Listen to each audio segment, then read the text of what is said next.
Welcome to the Temple of Geek podcast. My name is Kari, and I will be your host as we share our thoughts on The House of the Dragon, episode 5. If you haven't watched the show, save this episode for later and come back because there are going to be spoilers. If this is your first time tuning into the Temple of Geek podcast, welcome. The Temple of Geek podcast has been around since 2012 and is hosted by various geeks from the Temple of Geek team. Here we cover all manner of geek and pop culture news and events. To our returning listeners, thank you again for tuning in. We really appreciate being here. So, again, we are here today with the amazing Lady Dragon JJ, Game of Thrones, The Song of Ice and Fire, Lore Master Extraordinaire. Thank you so much for being here with us, JJ. Thank you for having me. I love it. I love it. And of course, my fellow correspondent, my babe Sue. Thank you again for being here. Again. All right, so yes, thank you again for being here with us today, guys. This episode heavy on a lot of stuff. I've got my notes out. 4 pages of notes. I mean, a lot of notes. Yeah. All right, but let's start off with general thoughts first of the episode. What did you think of the episode? It was good. I would have thought it would have felt a little heavier, a little more somber after Rhaenys and Meleys have been killed in the battle.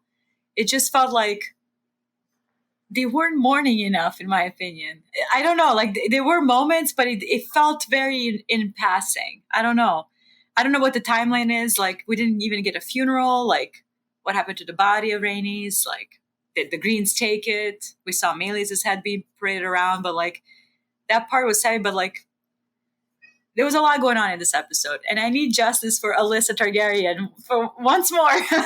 But there was a lot going on, a lot of politicking, which that's a good thing. The plot was plotting, so I'm just waiting for Rhaenyra to get into the high gears. But I felt it was good. It wasn't great. It was good. How about that? Okay, awesome. Sue, what about you? Yeah, I had very similar thoughts to JJ. Like, I felt like there was like a lack of mourning in this episode, and especially like how we got the first episode, and there was so much there with the loss of Luke from the previous season, and just how much they gave, how much time they gave, showing the grief, especially with Rhaenyra. And then in this episode, like Rhaenys is a huge deal, and she's got so many different people that love her and are part of her family and are part of her life, and for there to not really be any of that, and like no indication of really, like you said, like we don't know the timeline, but there was it didn't feel like there was enough mourning there. They just sort of like had the two very quick scenes in the beginning with Rhaenyra and Corlys just sort of like looking sad, and then like right in the next time we see them, it's just like kind of like business almost. Like Corlys a little bit more somber, but Rhaenyra just kind of like right away going into, just business like mode business as usual. Exactly, at the small castle. And I understand, obviously, she has a lot to deal with, but I would have wanted to see a little bit more than that. But no, this episode had a lot going on. There's so much happening. I understand why they didn't have enough of that, but like it just, even in the interactions where they were mentioning her, it felt like the emotion wasn't quite there as much as it should have been. It's one of those episodes where I think also Acolyte suffers. It's like you have 8 episodes and you can squeeze you have to put in a lot of things in one episode, so you don't have time to sit with anything. Yeah. That's sort of what it felt like to me. Like Rhaenys is a huge loss for the Black faction. Her dragon is a warrior dragon. She's a warrior queen. And it's one of the most powerful dragons in terms of like, if Vhagar was alone, Meleys would have taken her down, in my opinion. And even the book suggests that, like, she would have stood much of a chance against Vhagar. She's much slower, while Meleys is more, like, younger and moves a little faster. So it's a huge and she does loss. take her down. Yeah. Right. She did take her down. You're absolutely right.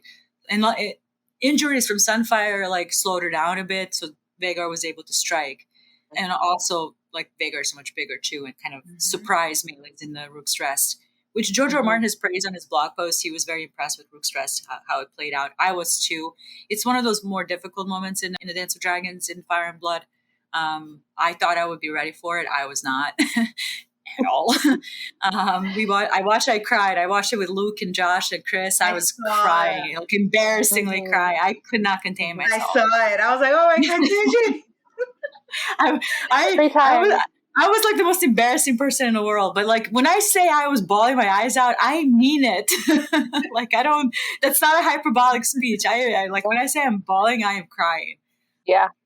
We see Corley's mourning. Rhaenyra mentions her. There's Baela mentions her a bit, but I didn't have enough time to sit with them as we did with Lucerys and Rhaenyra in the first episode. So because there was a lot. Like I took 4 pages of notes. There was a lot going on here. So because we're gearing up, like things are finally moving in the war-wise. So what did Kristen Cole put it? We gave the war to the dragons. It's over. It's one of my favorite lines in the entire episode, even from Kristen Cole. So yeah, it suffers that too much plot, not a lot of time to go through emotions. Yeah. No, I agree with both of you. Again, because there was so much going on and stuff, we didn't get any type of proper, real emotions from, many of them. Maybe Corlys just a little bit at the beginning. The most, yeah. I think it was mostly him. Yeah. But I definitely would have loved to see like Baela and Rhaena, going through that motion of losing their grandmother, somebody that's so important to them in their life after they lost their mom. Mm-hmm. Basically, Rhaena took that role, for them and stuff. And you're right. We didn't even see what happened to her body. They didn't even mention it. It was no mention of what happened to her body. Was a body desecrated with Meleys? Like that? I would like to know that because they desecrated the dragon. So body was on Meleys. What happened to Rhaenys' body? Was it returned? At first, I thought it was because, they were carrying a box. And I was like, oh, shoot, they have her body there. But then it ended up being Aegon's. King Aegon, yeah. King Aegon or whatever. So I was like, oh, okay. So where's Rhaenys? Where's Rhaenys at? Yeah. But hopefully we'll get, they have to say what happened to her body. And hopefully we'll get that in the next episode.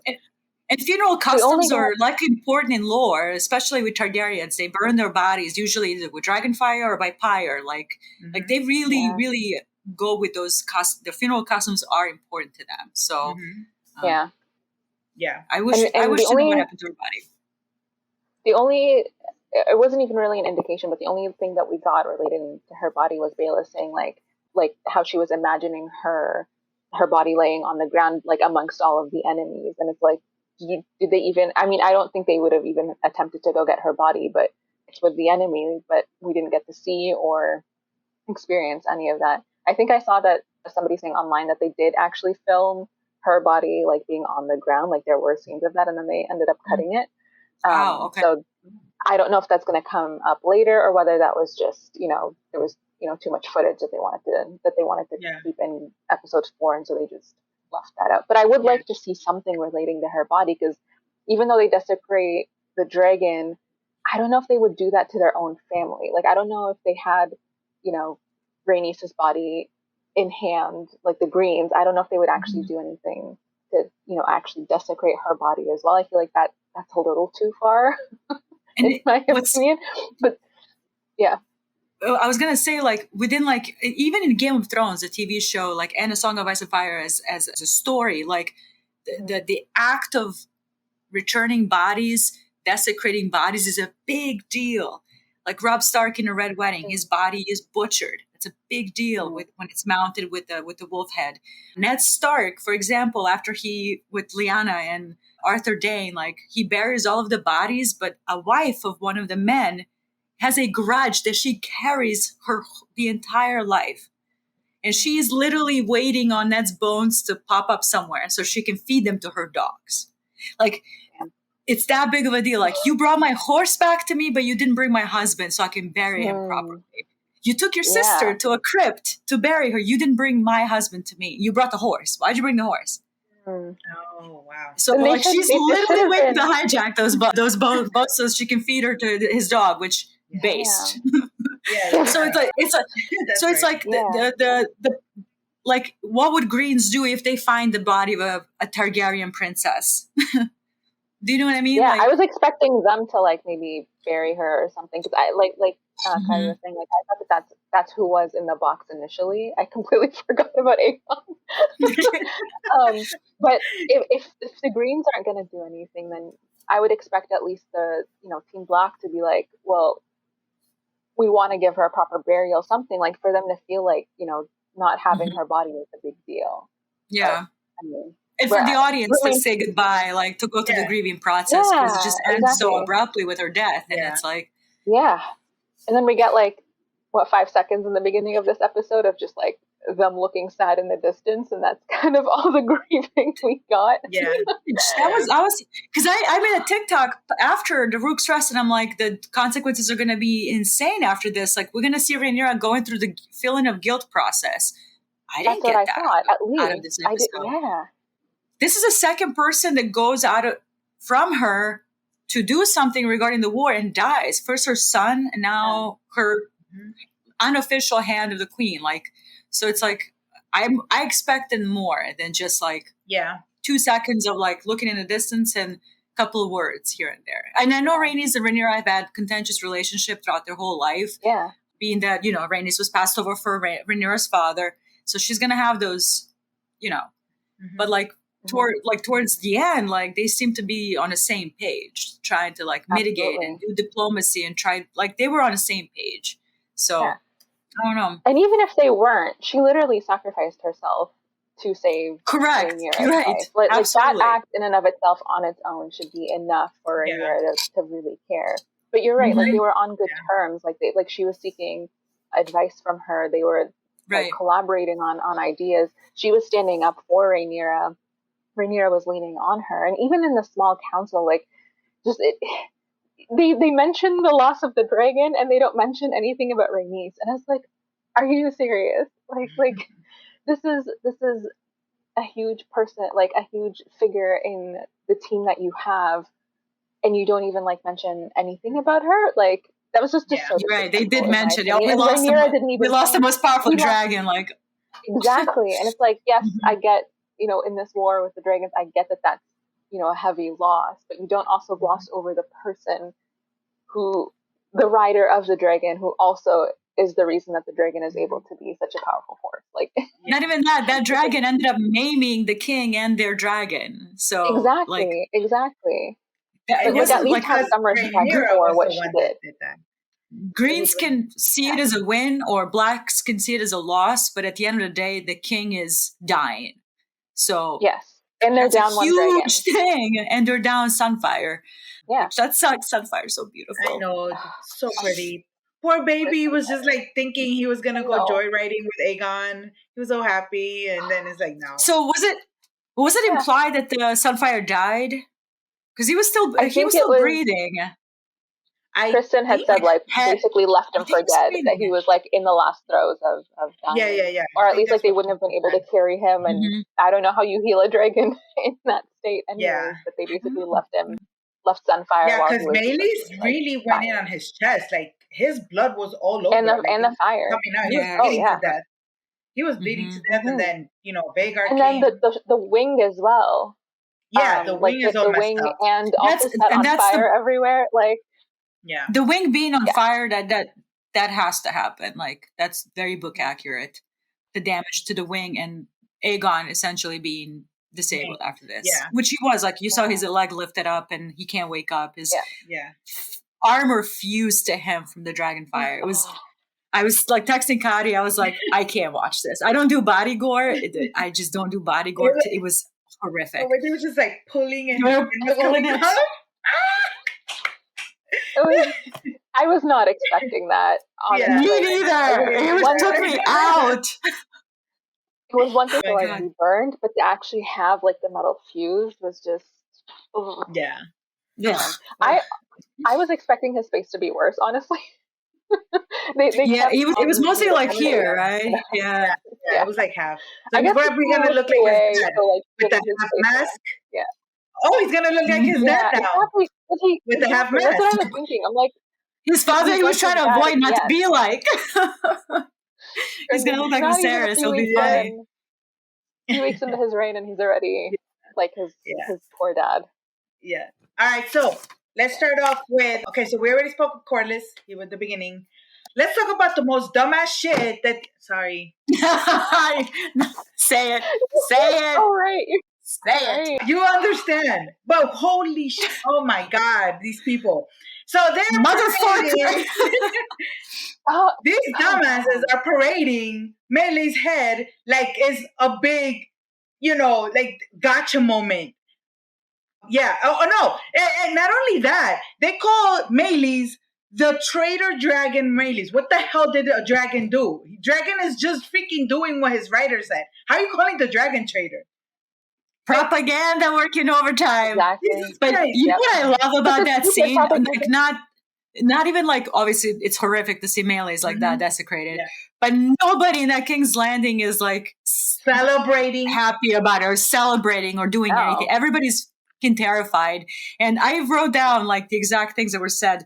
Obviously they called it a black omen, which it is. Like I have a whole video on like killing, hunting, and desecrating magical animals in A Song of Ice and Fire. It's never a good thing. Like Ned Stark killed Sigil of his own house in Game of Thrones, and he dies. So the gods are like, but that's don't do that. Anyway, Black Omen, a strange victory. Strange victory. That was Gwen Hightower or Kristen Cole. I can't remember. Oh, it was Gwen Hightower. Yep. Hugh Blacksmith watching. Like no, absolutely not. And then one of the peasants, one of the small folks, I thought dragons were gods. I nearly fell off my chair. And that then was Hugh, like an and then Hugh was like, "Oh, it's just meat." I was like, "Oh, yeah, just meat." And that's the thing too, is like they didn't even think of like how the small folk look at dragons, because like to them, it's like how many generations of Targaryens ruling over them and protecting them, and their main avenue of protection is the dragons, and like these are like beasts that they have zero access to other than seeing them fly around and circle around. So like them being like gods to them, or being like this like positive force in their lives that all of a sudden is now just in front of you dead, like, and being paraded around like that. It's fire made flesh that's able to fly. It has a potential to cause mass scale destruction. So obviously they're going to be seen as these omnipotent, like, I don't know the word, but like gods, essentially. And one thing to keep in mind, like this is 130 AC. So for close to a century, these people have lived with these dragons in peace, quote unquote. Like there was nothing like this happening for a long, long time after Aegon united the kingdom. So like they are familiar with them. They see them flying around. Like this isn't, I wake up one day, I see a dragon. So they grew up with them, if that makes sense. So multiple generations. Again, these are generations of people that have lived with these dragons. They have a dragon pit in their backyard. You know what I mean? So, and they see them as gods. It's fire made flesh. It's people can ride them. People can control them with their emotions. It's like, these are magical elements. So now that magical element is nothing but cooked meat. So, and that's what sort of signaled to the people, oh, they're not as infallible or invulnerable as we thought they were. Yeah. So like I saw, that's definitely going to play into things later for sure. Oh yeah, I saw. Oh yeah, you had people, kind of defending like the whole because obviously we saw the picture of the promo with the head being paraded and stuff. And there was actually people, on the green team green talking about, but they have other, dragon skulls. They know that dragons have been killed. I'm like, a dragon has not been killed for hundreds of years. So these people right now seeing that, they've never seen a dragon die. Because Valeria died of old age. Like the only dragon that's ever died by a human was during the conquest, which was again a century ago from like current events. And that was a lucky shot in Dorne. Lucky shot that you're never going to see, that's never been seen again. Like how accurate you have to be to get a scorpion bolt through the eye. Yeah, that's what I'm saying. Like they don't just fall from the sky. They don't just die. So it's a shocking display for pretty much everybody. Yeah, absolutely. Yeah, and it's different. And again, like a very, you are a Targaryen dragon. Yeah. No, I'm sorry. I didn't mean to interrupt you. I'm so sorry. No. It's very different having like a very old big dragon dying, even if it is injured and all of that, versus having like younger dragons fighting each other and killing each other off. Because then you start to think, oh, well, like humans can't really kill dragons, and that's why they're so powerful. But if you use dragons against each other and kill each other, are they even powerful? Right? Are these dragons that are supposed to be protecting us and protecting, our king and our city and our Mm-hmm. empire, etc.? Like, are they even that great if now you're going to use them against each other? It's like, So, like, how do you even kill a dragon? With another dragon. That's kind of an unknown yeah, thing in the Song of Ice and Fire. They're the only ones who have the power to actually kill each other. And they do. yeah, That's kind of the mhm, point. And again, like, Targaryens on both ends. This is a family, again, tearing itself apart. Like, mhm, the fact that you are desecrating the symbol of your own house, it is on your sigil, exactly. it is on your chest, it is on your flag, it is your family's crest, and you're putting it out on Yep. display as a cooked chicken for people to consume. Yeah. Like, Yeah. what are you signaling here? Yeah. We are You should not as be powerful as honoring. Victoria.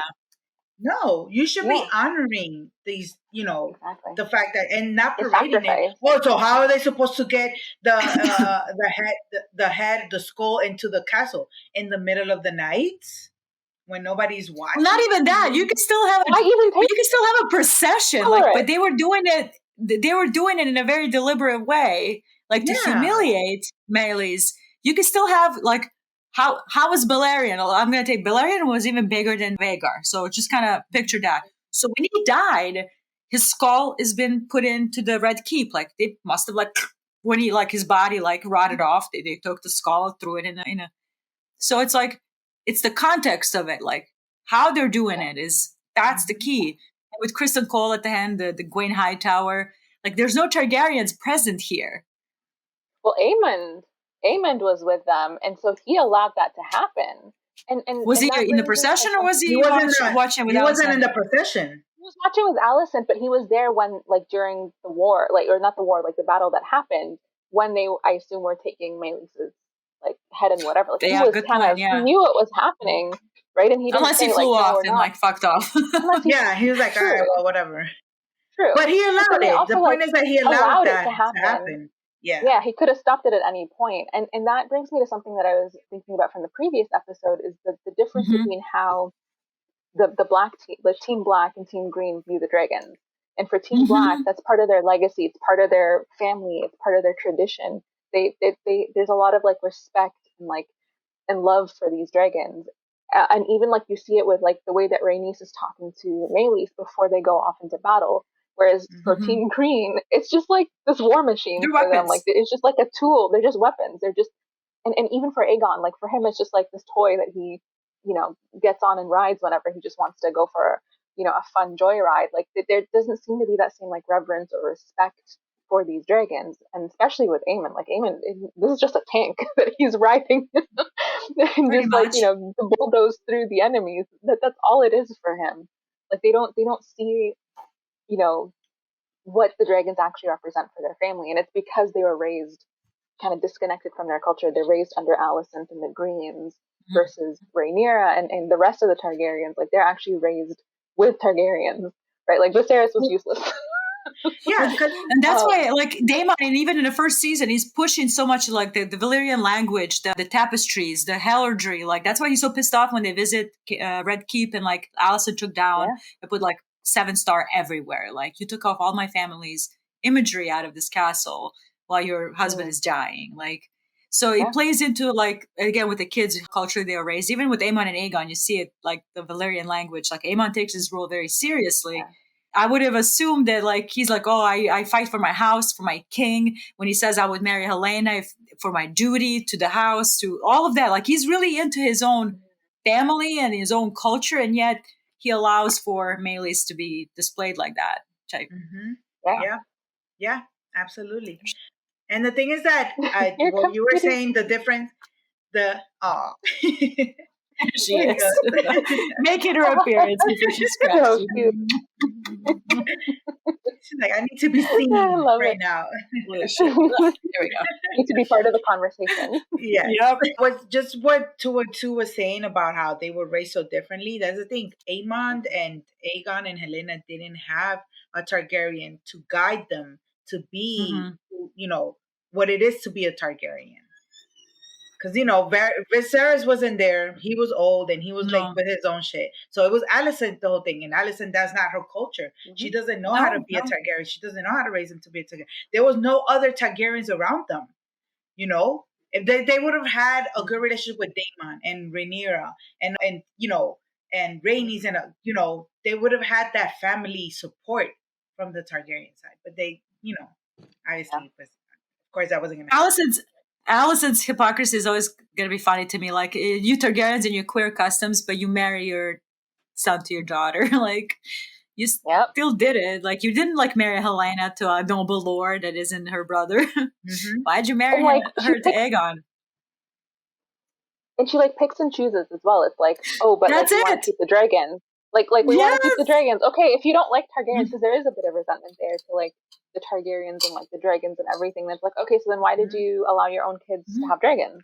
Like, correct. Well, they couldn't hatch their own, but then they went off and they went and got something else. Bonded with other dragons. If you don't like Targaryens and their customs, and she's so into the faith, which has been so averse to Targaryen customs. Like they've kind of smoothed it over past century or so, but still, there's always that incest is not good. It's not. So it's like, you still married your son and your daughter, but that's Alicent for you. She do as you said, not as I do. Do as I say, not as I do. Yep. Crazy. So patriarchy popped off this freaking episode. It really did. Like motherfucker. Oh, sorry. But we start off with Rhaenyra talking with her little, with one of her council members. Council member calling her the gentler sex. I'm like, the what? The gentler sex. The gentler sex. Yeah. I'm like, what are you trying to say? He's like pushing his limits slowly every episode. I swear to God. Oh, he was. I was like, he was on my shit list. Like, I understand marital spat. Oh my God! Yes, I was like, why are you bringing that up, sir? Shh. But then oh my God, with the gentler sex comment though. I was like, what are you trying to say? But I love that she puts him in his place. Oh no, he says like, oh, gentler sex doesn't know much about like battle and whatever, and she's like, you've had as much battle experience as I have, because they've been in a time of peace. So like, what are you talking about here? Like, what experience do you have that I don't when there hasn't been war? This is all new for everybody. They've been like living peacefully for a little too long. Inherited Viserys' peacetime, inherited Jaehaerys' peacetime. So it's been like 80 years. Yeah. Do you know what I mean? Like, so now it's like all of this is new for everybody in a long time. So what the fuck is he talking about? Yeah. Yep. I think, but I'm just going to skip ahead real quick to something that she did towards the end that I told you, JJ.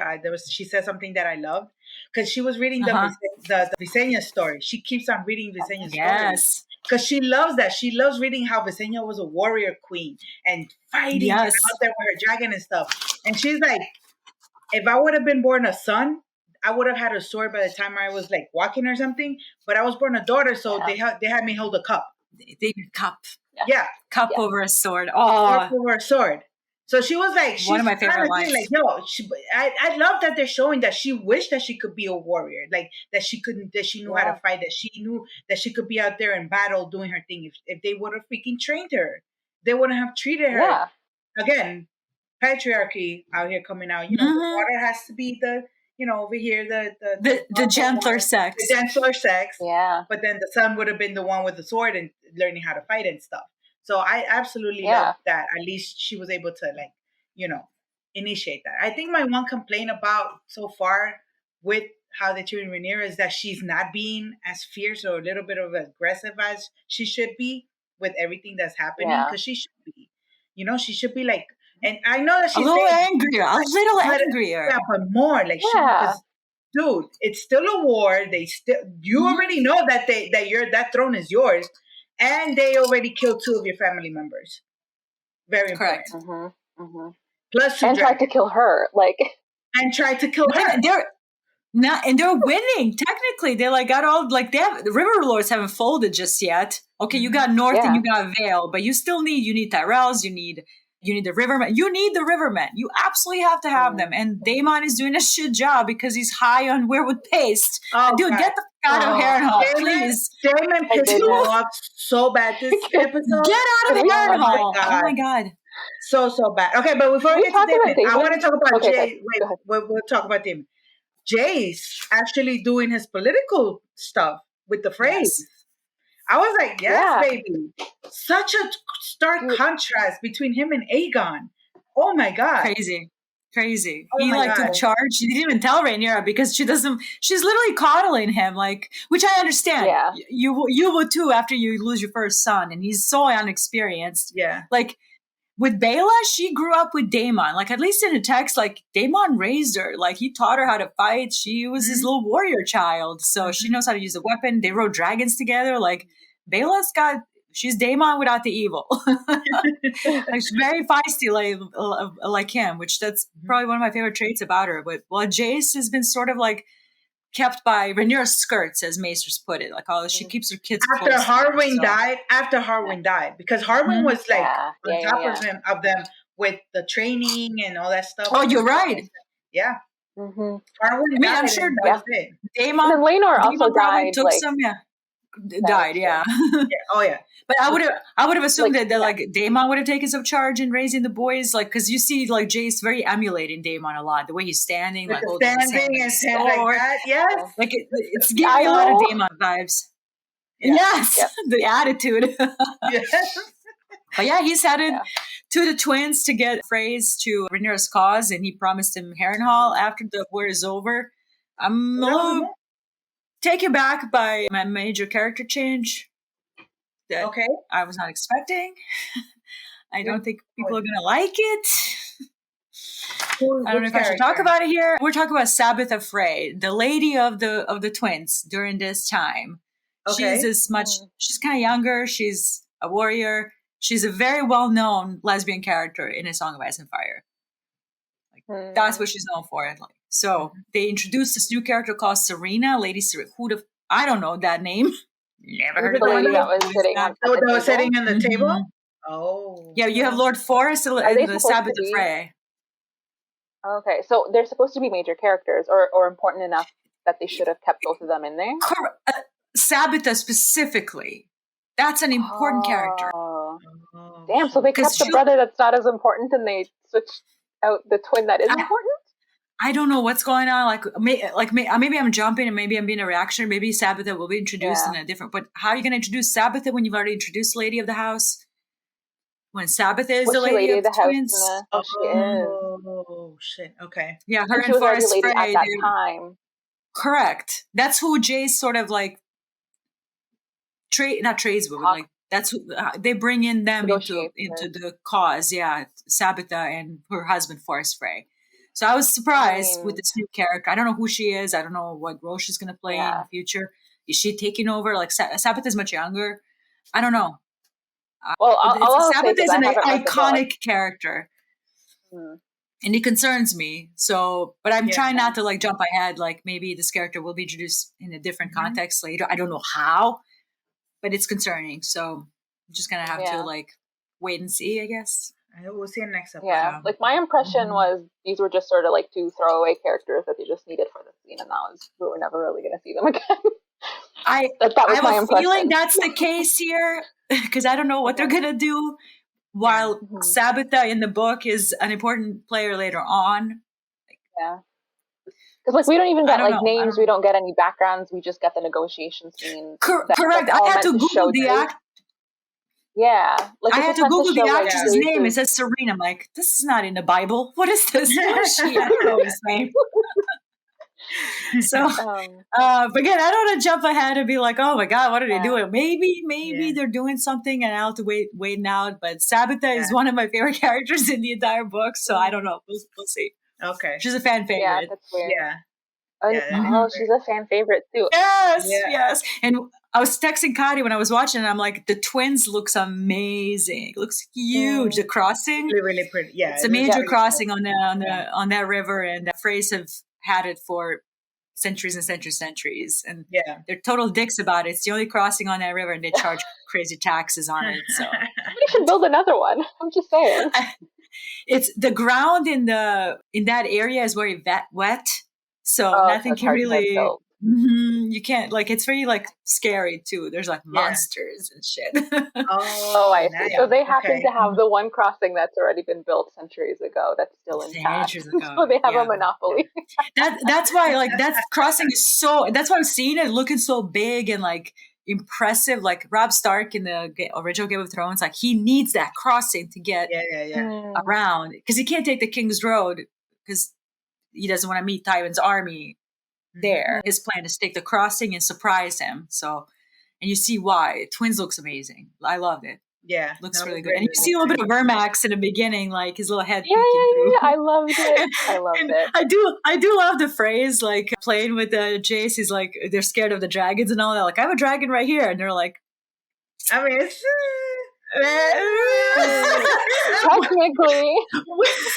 I was laughing so hard. I'm like, yeah, we're kind of scared of Vagar, maybe Vermithor. I'm like, you're a little baby dragon. What's he gonna do? Cook my chicken? I don't know. Poor Jay. I was laughing. Poor Vermax getting. Oh my god. Poor Vermax getting cooked for no reason. Like, I got a dragon right here in your yard. I'm like, complete side tangent, but can they like telepathically communicate with the dragons? Like, could he at that distance like have called Vermax over, or no? He would have had to actually like calling to him. I mean, to come down. They have to hear like verbal command, but like the sheer feeling, like we saw feelings like being shared, like with Rhaenyra when she was miscarrying Visenya, like you saw Cyrex and the Dragonmont crying. So they sense their emotions, but as far as command, you have to command it. Like you have to actually command. Okay. Yeah. So like for example, had Vermax felt that Luke was like feeling like Jace was feeling a lot of fear, he could have like decided to come down himself, but Jace wouldn't have been able to call him down just because. Okay. If he was in imminent danger, if he was like scream, "Hey, Vermax!" I'm like, if he dragon can hear him, depending where he parked him. Right. But like, I think if he was feeling in the imminent fear, danger, he could have. kind of maybe could have flown over there by the crossing and Right. Okay. Little baby so he dragon couldn't have just like gotten Vermax. So he couldn't have just kind of gotten like telepathically told him to come make a loop around them at that moment, for example. No. That would have been cool, but okay, that's limited. Jace wasn't thinking. No, he wasn't. All right, so then the next scene that we get to is Aemond with Mr. William Blackwood and the Brackens again going at each other. My God, nobody, absolutely nobody, Brackens and Blackwoods. It's just insufferable with their feud. They just won't stop. It was hilarious, like hearing the insults hurled. The Blackwood cunt. Sorry, Monica. Quote from the show. It wasn't me saying it. It's the show. And but, I gotta say, the brackets.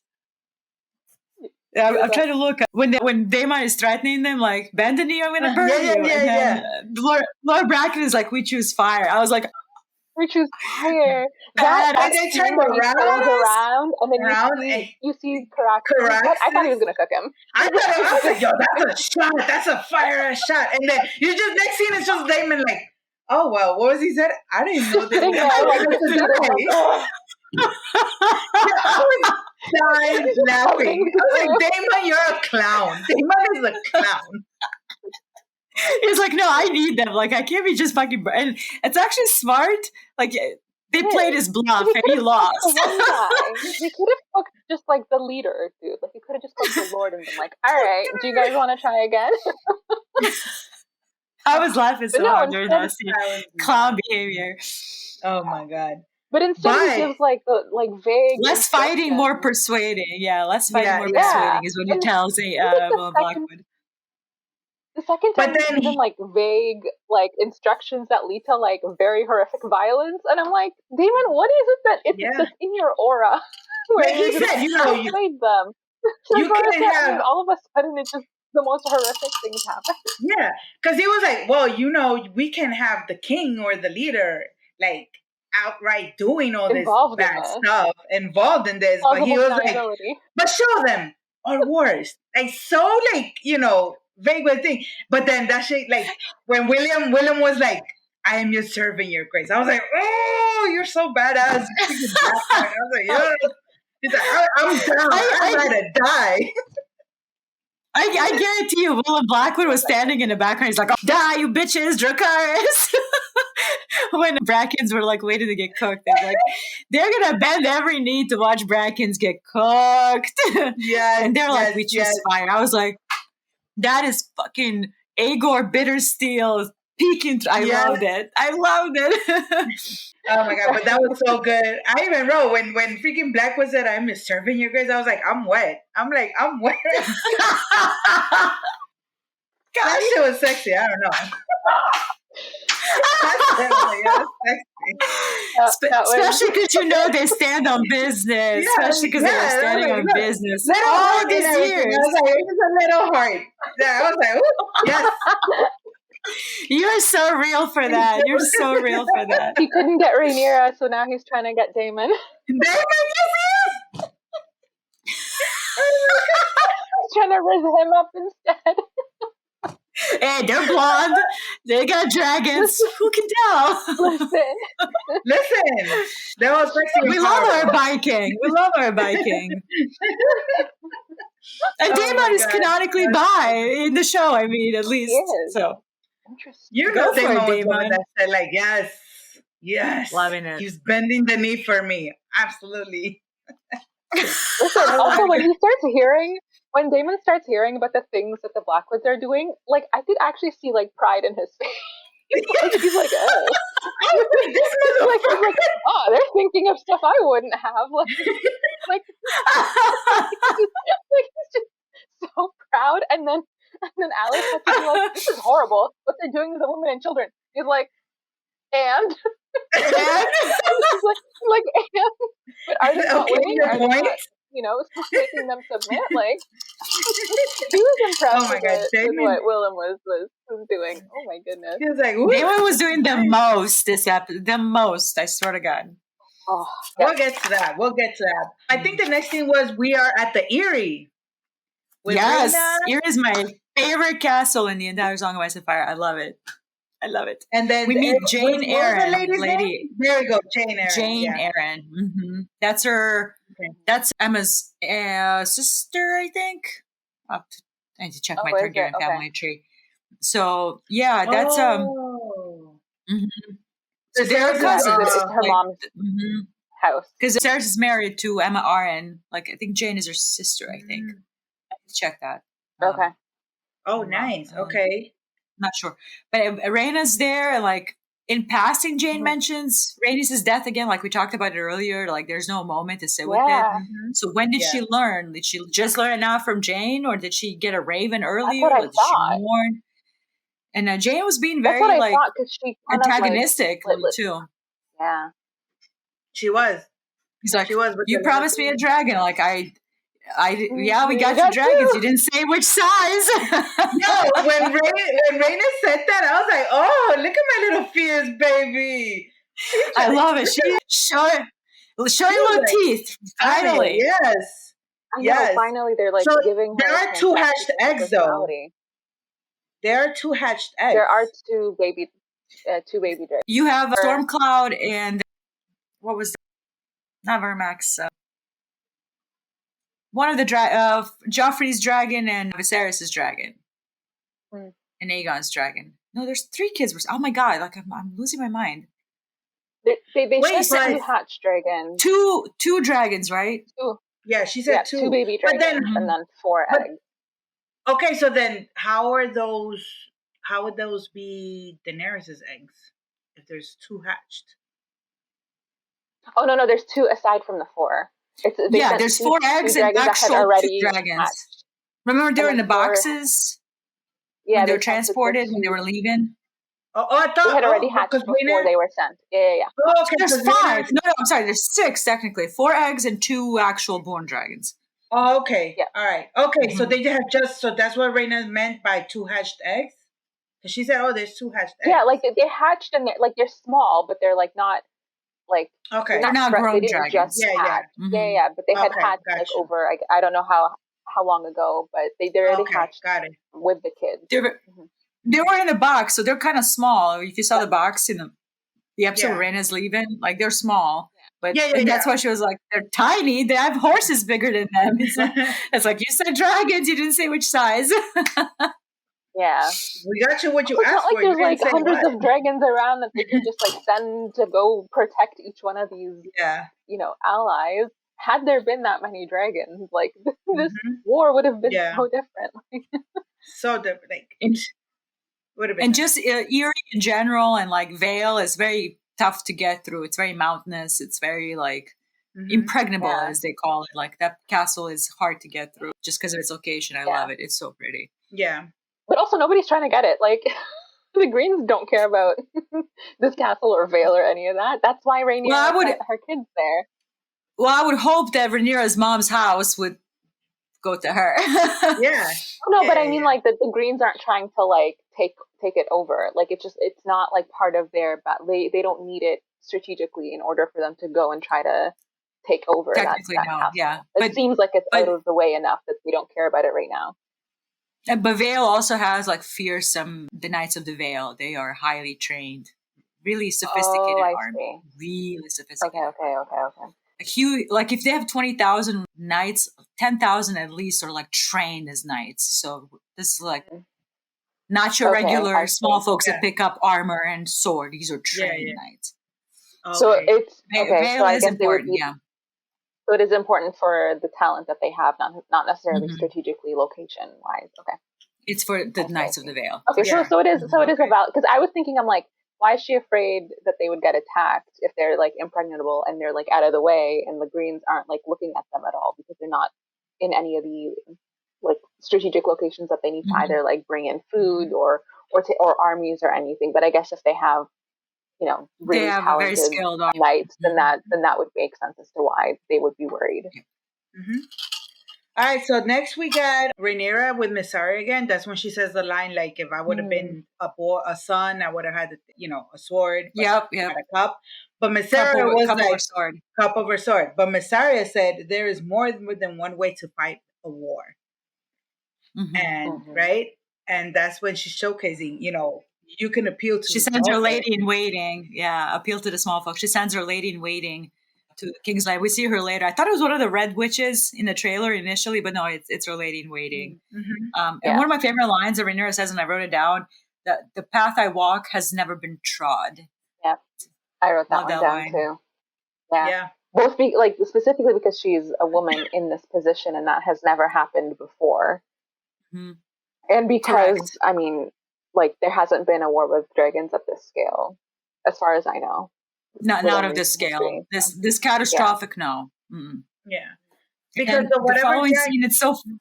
I'm sorry. No, I was just going to say what Sue said, that the only time that there has been any type of dragon involved in a war was when Aegon came and conquered, and it was just dragon against people. Yeah. And that was one-sided. He wasn't fighting other dragons. So the one time the dragons went against each other was when Visenya's son usurped Aenys' son, Aegon the Uncrowned. His dragon Balerion fought another dragon called Stormcloud. No, I'm sorry, Quicksilver. Above God's Eye. God's Eye is a popular spot, I guess, where Harrenhal is. So they fought, and Maegor killed his nephew. And Maegor the Cruel. Okay. Maegor the Cruel. That was the one time where dragons went against each other. Oh, okay. During Maegor the Cruel's grasp for power. Okay. Yeah. That's what, because I've been hearing. But it wasn't like people two families warring.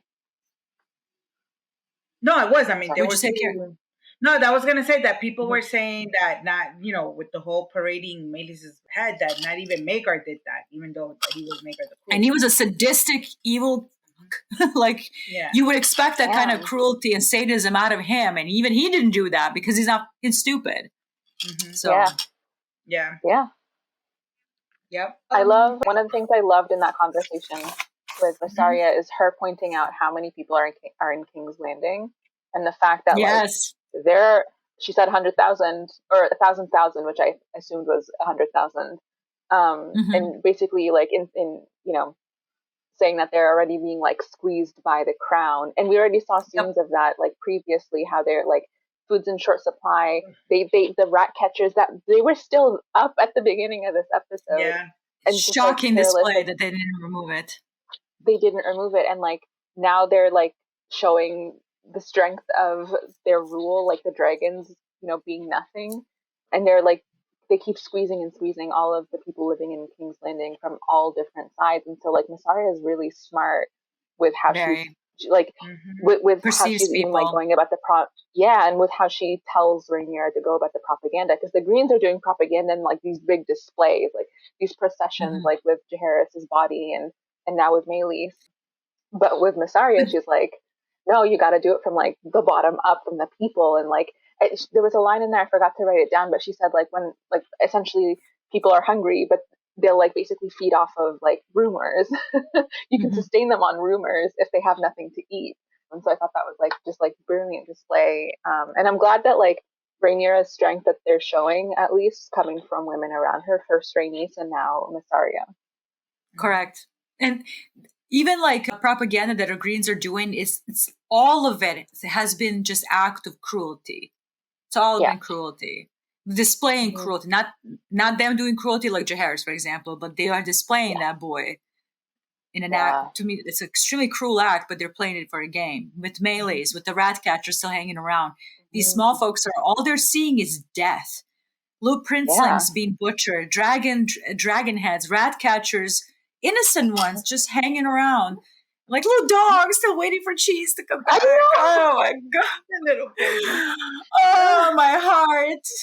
Poor dog. Somebody adopt him, please. Dog. And the fact that he gets kicked as well, like, you know that's not the first or only time that he's abused this poor dog, and he's still so loyal. In a way, it reminds me of, like, it's almost like that the relationship between Vhagar and Aemond. Like, Aemond just keeps taking Vhagar into, like, these horrible situations. And Vhagar, all she wants to do is retire. It's like when he tells her to like not now or wait or whatever, and she just like I love that moment. Into the trees again or into like the forest. I'll take a nap. So the next scene, Daemon needs therapy with a passion. But hold on. Before you go, because this is a connected scene. You have Rhaenyra and Bella bonding finally. Oh yes, you're right.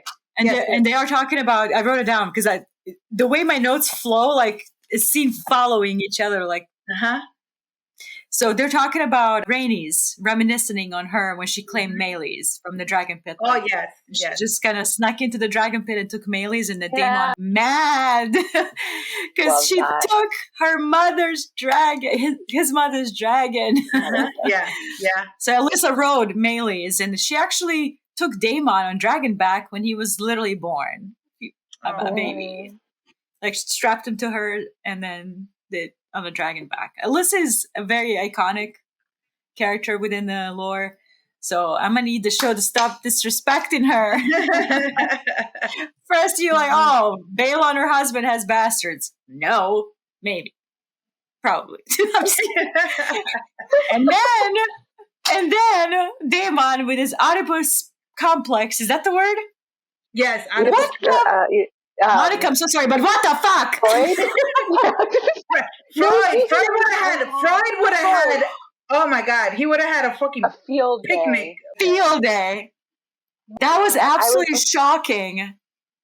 I saw it, and at first I was like, "Who's this woman?" And I was like, "Oh, thought it was Emma." I thought it was Emma too. I was like, "Is it his mother?" And I was like, "It can't be. That has to be Emma." But I was like, "She doesn't have blue eyes." And then I was like, "Oh, it has to be." And I kept like denying it until the end, where it was like, "Nah, it's his mother." And I was like, "Oh, what if you were born first?" All the Seraphine. Yeah, which is you were born right. And muster up in this world. What the hell is in that paste? What is that drink that Alice Rivers is messing with his head? Drink, or big time. Doing something because she's doing something to him, right? Because she knows about what he's seeing too. Because she keeps like poking at him with like hints at what specifically he was, with Rhaenyra, dreaming about or envisioning. Like what she says either happens or what happens she then like picks up on it later. And I'm like, she has to be doing something. I don't know what her aim is, but I'm so intrigued by her. I am obsessed with that character. Yeah. And like, how are you? I don't get it. How are you having super passionate. relations. And super passionate too. He was all into it. Alyssa, Right? Daemon was 3 when Alyssa died. So, what memory would he have of her like that? Like Daemon, he Oh, that never just met makes his it mother. so much worse. So much worse. He would have never met his mother. Trust, Targaryens have been practicing incest for thousands of years. Thousands of years. Mother, son, father, daughter, never, ever. It's not a thing. They don't do Right? that.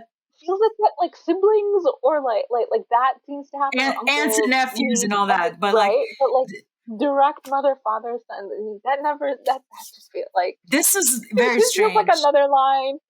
Why? They went graphic with it too. I was shocked. Like, full Yeah. on passionate and everything. I was like, Yeah. ew, stop Yeah. this. Stop it. Ew, ew, ew. What did it There's mean? no way. There's no way. What did the blood mean? Like, because he kept seeing the blood every time he was Did you see- touching her. He keeps seeing blood in all of On his visions. Yeah. It was like Yeah. blood on his hands. When he was like kept But touching her, it would be blood on his hands. So it's, again, everything goes back to Viserys. Every single vision is about Viserys.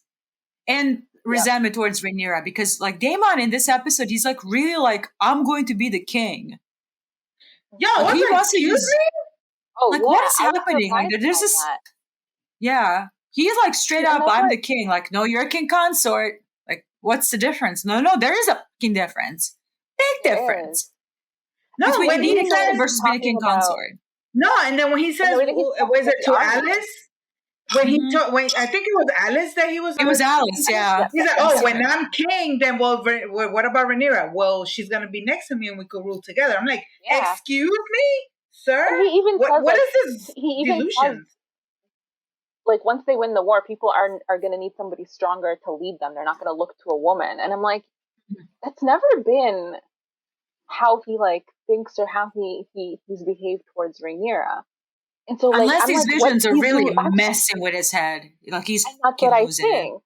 And that's why I'm wondering with Alice, because I'm like, if she's manipulating or creating these visions for some reason, like, what is her aim? At first, I thought she was sort of like testing his resolve. And now I'm like, what is happening? Like, why? The 'Cause thing, now she's doing Okay. something to him to invoke the psychological, whatever, like psychosis that's actually essentially happening Yeah. with him. But in it is literally all of his desire, all of his guilt, all of his hatred, all of his resentment, shame, everything manifesting. 'Cause Whether we it be in saw- Rhaenyra, Rhaenyra- seeing Lena, who reminds him, remember, you have kids, you have daughters, like, you have to look out Yeah. for them. For them. I That love was that. one of my favorite moments. I'm like, you forgot you have daughters, which is, I think that's Yeah. how that's going to play into, like, because Bethany Antonia gave an interview. So this is not a spoiler. It's an interview, official one, that she was given Dark Sister. So at some point, Daemon is going to give Dark Sister to Bela, which is a strange, interesting choice. Mhm. And I wonder how that's going to play out. If he's going to like snap out of this psychosis, like get past all of his like desires and all of his emotions. Because during the sex scene with his mother vision, like Alyssa says, like, what if you were born first? And that's the crux. That is the He says crux. my Like, favorite son too. correct. And remember I texted you, I'm like, this is a second son syndrome just coming through, which perfectly mirrors the scene right after it with Aegon and Aemond. Because The Aegon is green indisposed, and Yeah. who's gonna take over? Probably one of my Yeah. favorite scenes. So That it's like these two is- scenes are playing against each other, like two second sons. One Yeah. literally like grasping at power. Maybe he's been separated from Rhaenyra so much, like they haven't had a conversation. Nothing is happening. So like he hasn't even talked to her about anything. He's just so consumed with all of the stuff that's happening. Like, get out of Harrenhal, for the love of fucking God, But leave. it also doesn't feel like it's been that long. Like maybe like a couple weeks at most. Because all these events are happening so quickly and so like in a row. Correct, that's It true. doesn't even feel like it's been more than like a week. So it's like that's all it took for him to have these like vision nightmare things for like a week and then just be like, yeah, now I'm gonna be king and like sucks to be Rhaenyra. Like, unless Alice Rivers is trying to like drive him insane, like for him to literally That's lose his true. mind. Yeah. That's the only thing But I then can think of. why? Because again, That's what I'm trying to think of. Like what is her aim here? Just trying to drive him out of Harrenhal? Like she doesn't want him there, but I don't know. But it also doesn't seem like she belongs there either. Like she also like characters was. I wish I could answer this for you, but the characters was Okay. very changed. Oh, I see. There's no relationship, no conversation happening between Alice Rivers and Daemon. They never like So no, that's a change. Okay. This is like they have an actual like relationship completely. here. Like they're actually talking to each other, and also like nothing in the text suggests that Alice Rivers is of the old gods. Yeah. So like here, she's wearing a dress that has those weirwood tree like embroidered in her apron. Seemingly, because I saw blood on her hands that she's making that weirwood paste that I always talk about. Like that stuff is powerful. It unlocks all kinds of shit in your head. Yeah. Hmm. Oh, Like Bran Stark is how he awakens is the third eye, as they call it. With that? Oh, wow. So does Daemon never actually go? Does Daemon not actually go crazy then in the books, or does he go crazy by different means in Harrenhal? All we know is that Daemon was slashing the weirwood tree every day for 13 days. A maester. Okay, so think of it this way: if I am writing a history book and you take a testimony, we saw the crown prince every day in a yard slashing through a tree. You would not, but think of it this way: you would not know that he might have woken up from a bad dream and came and slashed the tree. That's true. Mm-hmm. So he goes back to sleep again, comes back, slashes the tree. Again, and anybody, you have to look at it from an outside perspective. Like you see a crazy person slashing a tree. All you're going to put down in your notes, there's a prince of the house is slashing the tree. Is he nuts? Right. With no context. You don't know. There's zero context. So like the book wouldn't imply that Daemon was having these insane psychotic visions. Yeah. And Alice was not in Harrenhal at the same time as Daemon, at least from what what was written in the books. Or she was, but they weren't. I want to spoil. Yeah. Okay. It's just different from the book, or at least they just don't have that relationship. And Alice was changed. Like it's implied that she's some sort of a sorceress. That she looks a lot younger than her age. Okay. So when Gail Rankin said Alice is about 400 years old, I thought that was a strange thing to say a little bit. So, and then the weirwoods. Could Alice be one of the children of the forest, glamored with some kind of a magic? Okay. Children live a long, long life. Long life.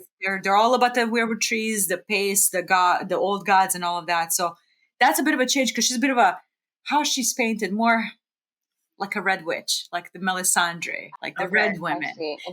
That's kind of like where I would have thought. Mm-hmm. Totally but separate. That would have been a secret that wouldn't have been in the books anyways, like given that they were. There's no way of nobody knowing so there would that. be no indication. I see. It would have been like a secret she would have kept. But now that we're getting this story, she's so extremely mysterious, even in Fire and Blood. Like you never know. Is she like 200-year-old, 20-year-old looking? Don't know. Mm-hmm. What are her powers? Does she have prophetic visions? It's implied that she does. How? We don't know. So now they're like playing with the weirwoods and the old gods. Yeah. The weirwood paste, which again awakens up all kinds of shit in your head. So that's what's happening with Daemon right now. And again, in the book, he's slashing the tree. He's going through it. So I wonder if for 13 days, if he was having these nightmares. Yeah. Even in the Fire and Blood, like I'm curious. Like if he woke up every night, had a strange vision, went outside to the yard and slashed a tree. Yeah. And went back to bed, slept again, and slashed a tree. Because the first night he wakes up right in front of it, right? You're right. He does. Right in front of the tree. He always wakes up. Maybe he was like flashing it, not knowing. Yeah. So, like even in like current Game of Thrones like saga, that tree bleeds every spring. Okay. Oh. Mm-hmm. Yeah. From how much he splashed into it. There you see the 13 slashes, and they bleed every spring. Wow. Hundreds. Almost 200 years. Wow. Wow. I can talk about those weirwoods all day. My favorite. All right. So next we got Patriarchy popping off again. Heavy. Yep. Mirroring. Everything is literally a mirror. Rhaenyra, Alicent, Aemon to Daemon. Yep. Love it. So we're in the Green Council now because big emergency. The king is indisposed. What are we doing? What are we gonna do? We need a new leader. Alicent, super. Pick me. She was super confident too. She thought she had it in the bag. She thought, I got this. Let me stand up. I'm gonna show face.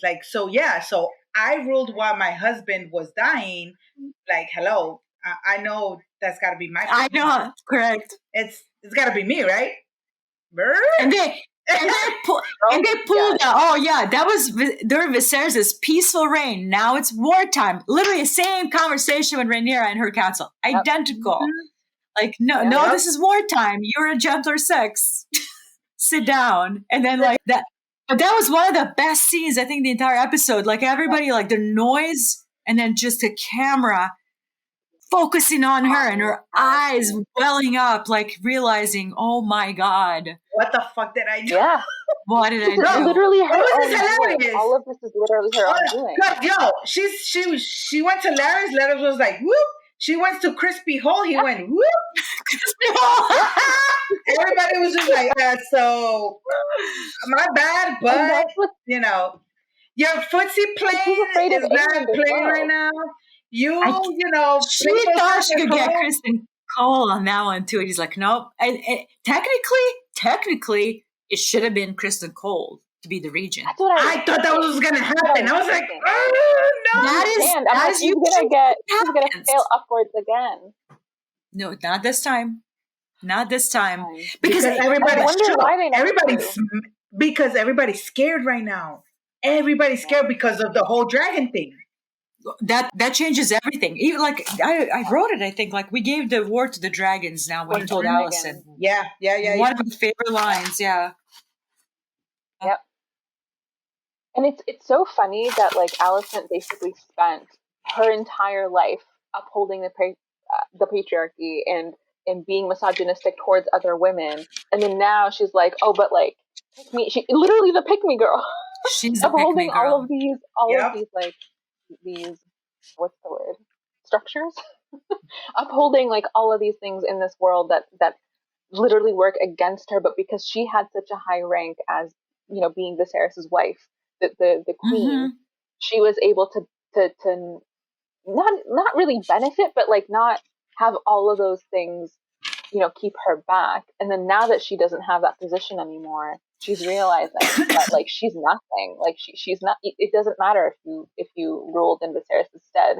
They've never actually respected you. They just tolerated you and kept you here. And all the people that you thought were on your side or working with you weren't. Like you said, Larys and Crispy. Neither one of them even thought for a second to back her. For a second.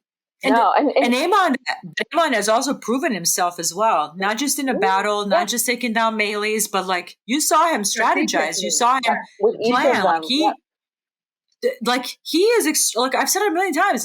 He's kingly as hell. He is made for that role. Mm-hmm. Now the problem with him is that he's also a bit sadistic. He doesn't have a lot of Is he going to be liked? Again, it's not just about getting the crown on your head to sit down. You have to govern an entire kingdom. So you have to be liked as well. You have to be tough and you have to be liked. That's the tough balance. Aemon is incapable. He doesn't have that warmth in him at all.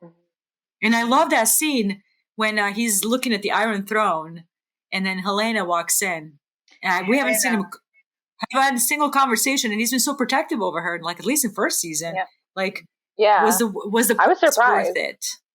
Was the price? I think that's what she has. Yeah, I think that's what she asked him. Yeah, she knows. Yeah, and that's the other thing too is Alicent knows, or at least has an inkling of what Aemon did, and so she's afraid of him, and she's afraid of him becoming the regent, even actually, ruling. Yeah, because she's afraid of what he is. Like, she knows She what says he it is. to And Rhaenyra, like in the yeah, sept, if you literally. remember, like, you know what he is. So she knows that he's whatever he is. A kinslayer. Kingslayer, like, he just has no qualm. Like, he's got no fear of anything. And you saw that when he was younger, the way, like, that little boy hopped on Vhagar, like, he faced her. She nearly cooked him, and notice how brave he was, what resolve he had to take her. And she took him. She bonded with him. One of my favorite moments in the entire series so far. Love that moment. That little boy was so brave. But then, like, as he grew older, the bullying, especially from his brother, from his cousins, being bullied for not having a dragon, like Alicent not being a very warm, motherly kind of person, like, he just grew to be very callous. Like, the way he just, I understand Aegon bullied you and everything, like, that doesn't give you a right to kill the king. No. I'm sorry. No. We were bullied. We don't go killing our bullies around. That's not how this works. And Alicent Alicent, she was suspicious. She knows. That's why she was like, she what happened? She saw the dagger with him as well. Like she knows that even without the dagger, even without anything, but she knows also from Cole, like, she knows from his reaction, from his unwillingness to say what happened. She knows what's, and she knows her son, because she raised him like this, and now she's afraid of him. I'm like, literally, I don't get Alicent. It's like, you literally raised these two boys like this. You were like a terrible, god-awful mother to both of them. You, like, didn't set them up for success in this world, and now you're just like, my poor son, is he gonna live? My whatever. Like, you've never been a caring mother, an involved mother, a good mother, and now you're just kind of like, oh, is Aegon gonna live? Oh, you know what Daemon is? Like, why are you acting surprised? But you know what I think it is? Created them. No, but you know what I think it is? She set up Aegon for her to control him. Correct. Yes. Now she's afraid because she can't do that with Aemon. Aemon, she knows that she has no control over him. Nothing. None. She has none. At least with Aegon, she had a little bit of pull.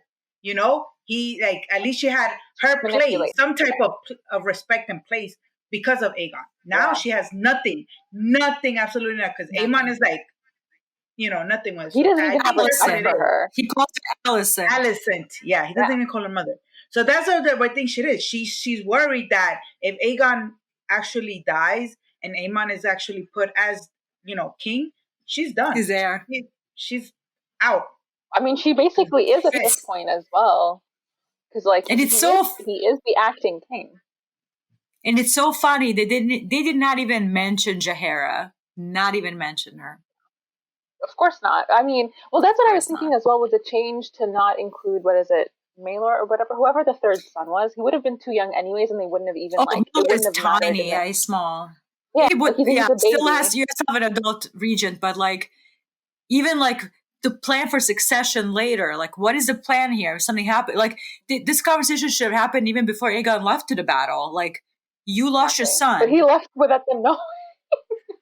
He got on Sunfire and left without. Rhaenyra gonna have more kids? Are you gonna have more sons? Like, are you gonna name your brother? Are you gonna name Jaehaera? Like, I would have loved to see some of that politicking a little bit. Like, what is the plan for this? Succession crisis is a big fucking problem in this world. Like, it causes a lot of issues. Yeah.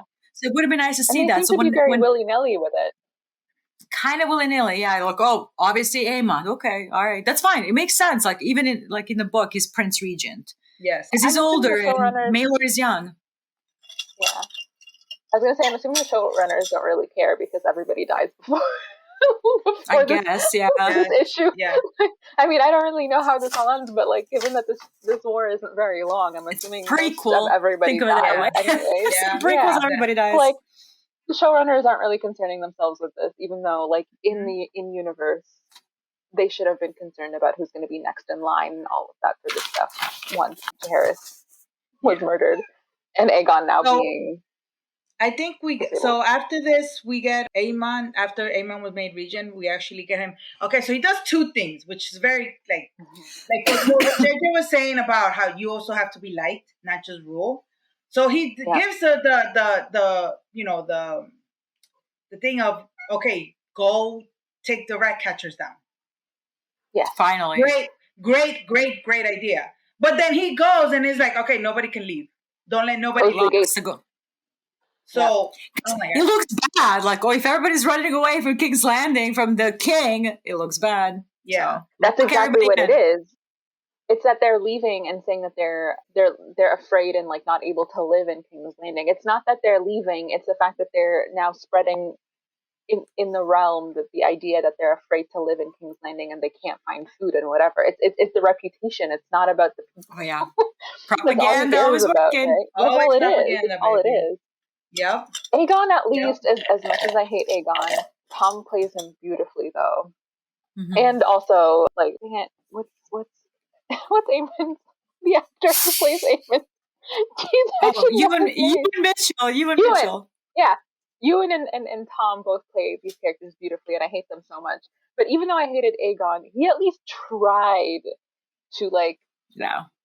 give something to the small folk, right? Even though he couldn't technically, because he didn't have the means to actually fulfill all their wishes, and I think it was episode Mhm. 1. Mhm. He at least tried to like have this like semblance of caring about the small folk. Whereas Aemon's just like, nah, they're gonna speak bad about me. Close the gate.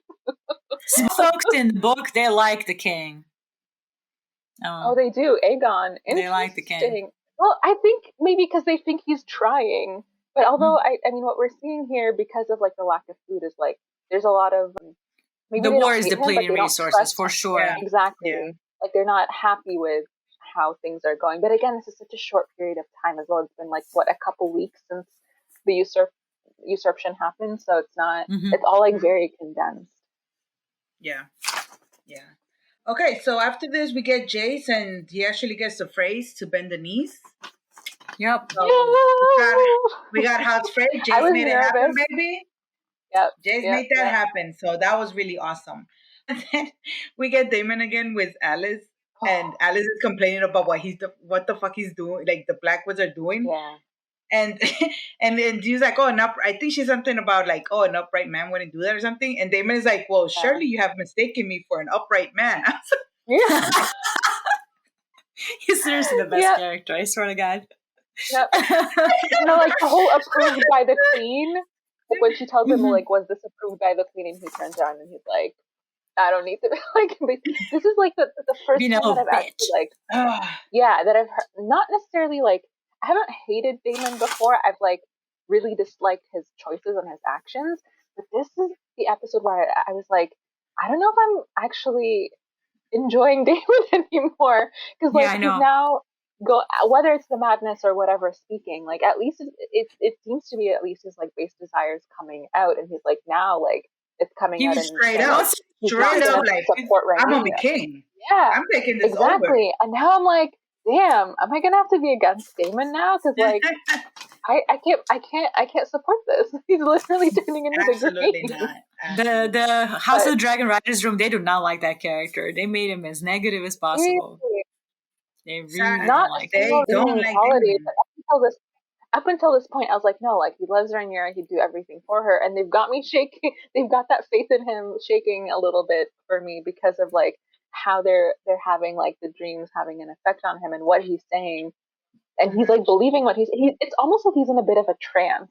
So a little bit with like what he's saying too. That's what it feels like. It's like he's saying these things just sort of like it's just coming out of his mouth without him necessarily thinking about it. I feel like maybe he's rebelling against what he's dreaming about, because in his dreams he's being basically like accused of everything, of all these things that he's done so wrong, right? Correct. And Rhaenyra keeps on coming up in these dreams as what are you doing? Why do you keep doing this to me? You fucked me over. And now, and I guess he doesn't want to feel bad about that. So now he's like, no, fuck that shit. Nope, I don't care. That's exactly right. Yeah. That's true. I'm going to be king. I don't care. Like, he's almost being like, he's like, well, I don't want to feel guilt about this stuff, so I'm just going to own it. I'm just going to take it and just run with it instead of like. I don't want to imagine having sex with my mother anymore. That was. I think that's why I pushed him over the edge. If I have to have the like, holy shit, no, this was up. Like, no, I want to be a king. Whatever it takes to stop these visions. Yes, exactly. It's like I was wake up from that. Like, what the fuck am I dreaming? I would have thought it was Emma Arden. I'm like, it makes sense. Like, one of Viserys' wife. Yeah. Like I he's was like, oh, wanted maybe to that's be young for the Emma. entire time. I'm like, Alyssa, what the hell? Raymond was 3 when you died. How would he even know what you Oh look my like? Yeah, Too much. Oh my god! But I did love that the lords from Riverlands, they came and like showed strength against Daemon. He's like, yo, I don't care who you are, whatever you're doing, this is not how you're gonna get us to bend the knee. So you better get your shit together. Do Get your something shit else. together. Yep. and the contrast gonna be like a between tyrant. Daemon.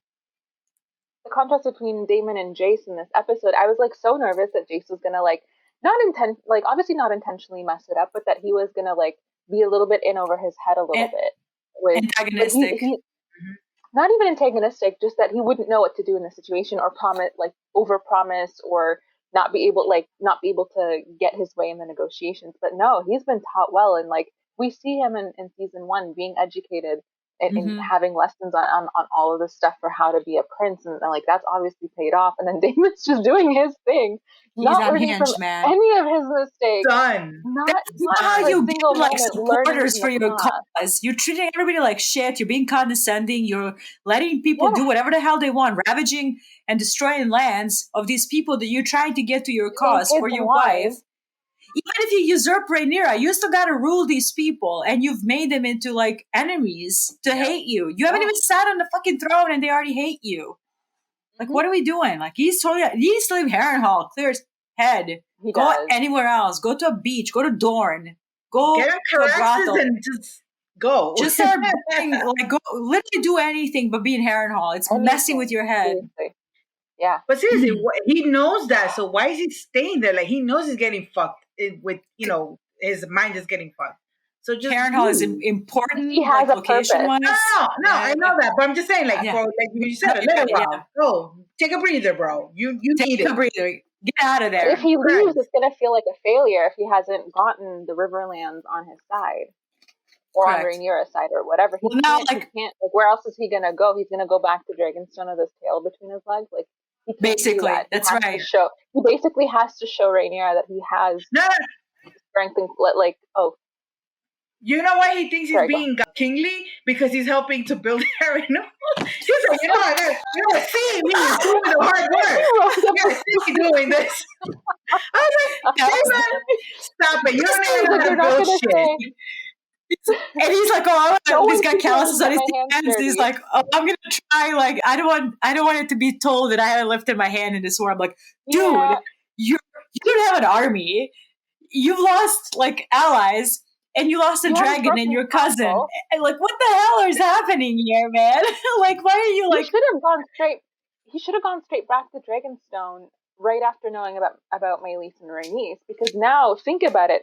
Vhagar can go attack Dragonstone, and who's going to be able to defend? It's nobody but Rhaenyra, because the other two dragons, Cyrax is a small dragon, and she's exactly. You've got 3 small dragons. None of them are going to be able to do anything. Snacks for Vhagar. Snacks. It's literally. Like first thing I would have done is gone straight back to Dragonstone.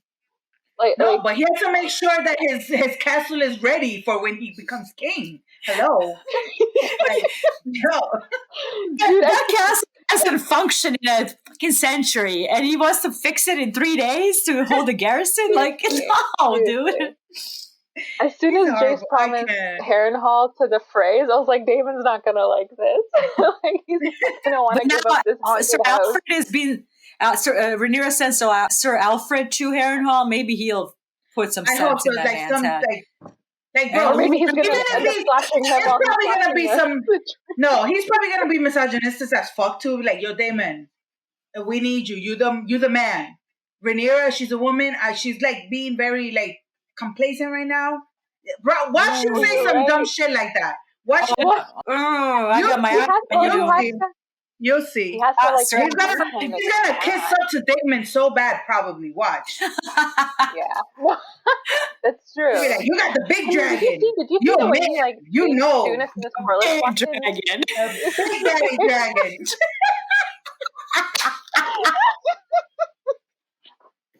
Sorry, Monica.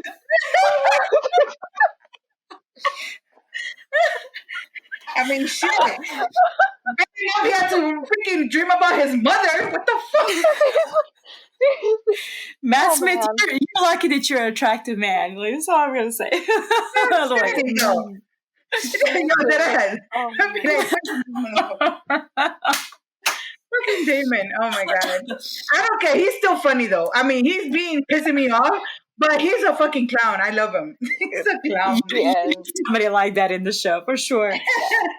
Oh my Either god. you're right. Either Sir Alfred is gonna like use basically kiss his ass, or Damon's gonna turn him against Rhaenyra also with his rambling and his Oh like wanting God. to basically Oh my yourself god. usurp too. I don't know. Oh, but he's gonna know. I don't. You know what? The only thing he'll marry right there is that so Alfred is gonna see how the Riverland lords, like all the leaders, they're like, Yeah, they're gonna be Yeah, like, he's yo, gonna we see don't that like Damon's him. really like you're right. messing up. Yeah. That he's That's not true. fit for it. Like he That doesn't know how to he's not- talk to people. Yeah, yeah. And so You're he's gonna be right. like, oh wait. But you're right. Comparing that to Jace and how he's talking with the phrase, such a stark difference, and you can like tell who's princely, who's like, mhm. Yeah, this is a young kid, Very. right? He's like barely a teenager, I think. And then you've got Damon, who supposedly had all of these years of experience. He's got this. He like went and got the stepstones. He did Mhm. so much. He's not an old man, but he's supposed to have all this experience, and he can't even get like the River Lords to like bend their knee without Mhm. having to like resort to like these like Resort to- horrible violent yeah. means. Mm-hmm. Like, Ridiculous. come on, Crazy. negotiate, Damon do is- something, give them something. Like, Negotiate. like you're supposed to like he got the stepstones, like, and that from what I remember was like a very hard thing for him to do, for anybody to do, and he was able to do it. Do And he just something. because he was Something bored. properly. Damon is bored all the time. If he ever gets the, I always said if he ever got the throne, he would get bored of the throne. That's just who he is. He is always looking for the next thing. The next thing. The He's next not high. a reliable person. The next high. Hi. Yeah. Mm-hmm. Kind of like Corlys always going off to. Kind of, yeah. No, He always that's does exactly something. right. Mm-hmm. And I do love that. I do love Bela and Corlys' scene. Like it goes That's right where up. we're going next. the I'm next good that we one, jump right? into this. Corlys, like Bela put Corlys in his place.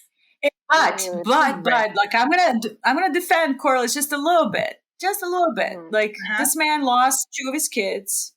One of them supposed one of them supposedly had Rhaenyra and Daemon. Yeah, he doesn't know about Rhaenyra, obviously, but like now Rhaenys died, and it's all in Rhaenyra's cause or related to Rhaenyra in some shape or form. Like Daemon married to Laena dies, Rhaenyra married to Laenor dies. Now Meleys dies. Everything around Rhaenyra, like for Corlys, people die. And Luke, whatever his heir, like how much more do I give her? Yeah, correct. Yeah, so it's like all of this death shrouds her. Yeah. So he's gonna be very antagonistic and sort of like resentful towards her, which makes sense. And when he was presented with the hand symbol that Bela brings him, he's like very hesitant. It's like, if you want to leave, go give up, like go submit to the Greens. Like Bela was just, I fucking love that character so much. I love her so much.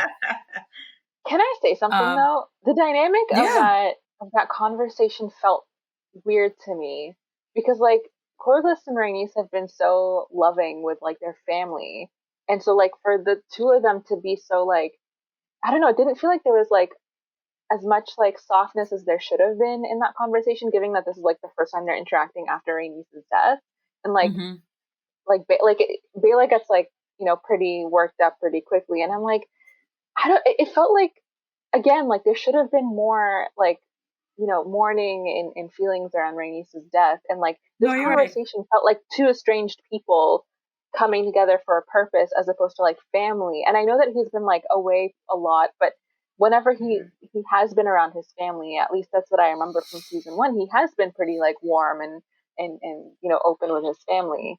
And so like it felt like it was like two estranged people, and I was kind of like, oh no, like give me more of like the love that we see with like Rhaenyra and her kids and her family and all of that. Like that I was expecting for there to be a little bit more of that, given that he's her grandfather, but I don't know, maybe they just haven't had like as much time together. I'm not sure. I think I felt like maybe Bela right now is just on mission. You know, she's everything right now. it's like, okay, yeah, my grandmother died. I mourned her off screen, off camera, but Mhm. now we got shit to do. You understand? That's how I We felt. can't. Yeah. Yeah, like we Yeah. can't just stop and keep, push, mellowing it out and not. We gotta Yeah. act now. What's the next thing? Yeah. What do we do Mhm. next? Because Yeah. that's how that's kind of I felt that her personality is. She's very like, Yeah, and that's especially true. I with get that it. last line. That last Yeah. line that she told her grandfather, when her grandfather was like, "Yo, I'm gonna make you my heir." She's like, "Nah, Yeah. I'm blood and fire. You need Yeah. Driftwood needs Salt and sea. sea." Salt and sea. It's I I was gonna loved like, it. be quote of the bars, episode. baby, Yeah. bars. I was like, That's oh, my. Yeah. They did I am have a blood really and like, fire. yeah. They did So have like like a really you, sweet moment talking about Rhaenys though. Or like at least like she was talking about like all of like his like him getting like going off to sea and getting that wealth and conquering and doing all of that, and then she says, the I nine wonder if voyages anyone drop. knew it was all for her. And I was like I hadn't realized that, but Corlys had done all of this in preparation for Rhaenys taking the throne, and she never did. And like just the amount of love that he has for her, like that was a really sweet moment in there. I'm glad they did have that. It would have been nice to have like a little bit more honoring Rhaenys, but showing just how much Corlys has done throughout his life for her, and then Bela kind of using that to not really guilt him into it, but to just be like, try to get him to like continue that legacy and continue supporting the family that she did have. The one thing that I like, and that comes with, I guess, two of them being kind of cold towards each other, is just how much Bela is proud Targaryen. Mm. Versus like the Oh, Velaryons always being, even though they're all technically, they share exact same ancestry, Velaryons have always been sea and salt, Targaryens have been dragons and fire. So it's like there's like an ideological conflict between them as well, because she's like, yeah, her mother is Velaryon, but like she's all Targaryen. She's all Daemon. She's all Rhaenyra. And she's all like that. And I feel like Rhaenys sometimes that as well. she's Rhaenys. Princess Rhaenys, yeah, Targaryen. So I felt like that coldness sort of fit within that, like her own ideological leanings. That you need somebody for salt and sea. Driftmark needs salt and sea. Yeah. I am blood and fire, and my favorite She's line right. in there. Yeah, And no, she's right. right. That She was needs so good. It needs somebody who's going to go off to sea and be willing to stay around the water all the time and protect, that kingdom that way, or that house in that way, because that's really like all he thinks about and all he cares about is the sea. The sea. But Bela is ready. Sea snakes. Yeah, she was like on a mission. She was on a mission, so she wasn't gonna. It's not a character that kind of wails, that sort of mourns, that she did take. That's just maybe who she is. Like she's like even in the book, Bela's very like she's prickly. She's very like snappy and like just adventurous, wild. She'll like you never know. Unpredictable. She's much like Daemon, so it's like we're kind of seeing some of those glimpses of her in there. Rhaena is a lot more softer. Like if that was Rhaena in that scene, I think there would be a lot more softness. But Bela is a lot more. She's more tomboyish. Like she cuts her hair short in the book, wears pants, which not very. You don't see that for ladies. Yeah, so she's very tomboyish. She was pretty blunt with Corlys, and kind of like poked at him a little bit. A little bit. Yeah. No, and even like mentioned what you were saying, JJ, that she's very Targaryen and stuff, especially knowing that she's gonna marry Jace. And then correct. She's Queen Regent, and like she's got to be ready for that. Yes, she's got to be ready for that. And you see her like how she is with Jace. She has his back. She's like, I'm ready for this position. They're a unit. They're a unit. Beautiful. Any children that they have, there's gonna be kings and queens. So like she has an important role, and she takes it very seriously and very protective over her family. So that's super important. For Corlys, it's a little tougher. He looks for his own interests, and as he should, for Driftmark, for a Velaryon interest. I get it, but for Bela, she's of her family's interests, which is her king, the children she's going to give them, the queen role that she's going to fill in eventually. So I love That's it. true. Love her. Love it. Love Yeah. it. Love it. And I think she loves the fact that she's able to be, involved in all of this. Now that Correct. there's actually a war and I'm able to be out there, use my dragon, get out there and fight. Like Fight. she has that spirit. Yeah. Like you said, with what Damon basically in what you said in from the books, JJ, that's how Damon is basically. So she has that same spirit in a better way. Same spirit. Yeah, Damon without the evil. I always say. Yeah. Yeah. So I love that about her. And even when she's like mourning with Rhaenyra, she says that Rhaenys died the way like I would want to die in Dragonfire. Like and her mother as well, died.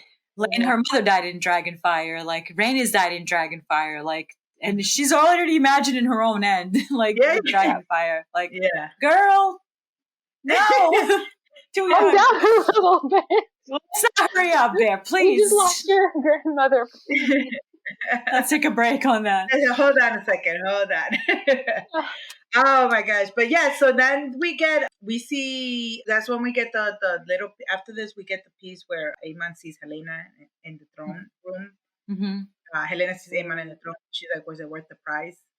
I mean, I would have loved that if it would have been lingered a little bit more because I wanted to see what Aemon was kind of like. They never have a comment. Like, there's no. It was like 2 seconds. No conversation at all. They have no interaction whatsoever. And then we get Rhaenyra with Jace back again. Jace. Yes, this is the finale of this episode. We get Jace being very proud, like telling Rhaenyra what he did. Yeah. And he's like, well, you left. Rhaenyra was like, well, you left without telling me. He was like, well, I gotta do what I gotta do, Mom. Like, you're not letting me do what I gotta do. You're not letting me do shit. And Rhaenyra was impressed. Yeah, she was. Said, I'm proud of you. I think that was the first thing she said to him. Yeah, she loved that. She absolutely loved that. And then they have the whole conversation about, Jace, again, bringing up these ideas. Yo, we have these dragons, She's like, well, we don't have any riders. Jace was like, well, let's get some then. Like, hello. I know we're not the only fucking Targaryens in this bitch. Like, Wait, we get it. Yeah. No, go ahead, JJ. Because then I was gonna say we finally get into like the whole dragon seeds thing, which I've been waiting for a long time. So they're looking at their books and their scrolls. It's like somebody in our family history was having the sneaky links and going to brothels and getting like side booze. There's got to be some kids around there with our bloodline, or even people who didn't have their last name but had that bloodline, like you were saying. Like, we'll never have a noble person. Like Velaryon. But like they have the same bloodline, right? Last name. Yeah, like it would have been like the women married into other houses, but like that bloodline still continued in their children, but they didn't have the Targaryen last name, so they never got a dragon. Well, but they would have had Corlys Velaryon has Targaryen in him.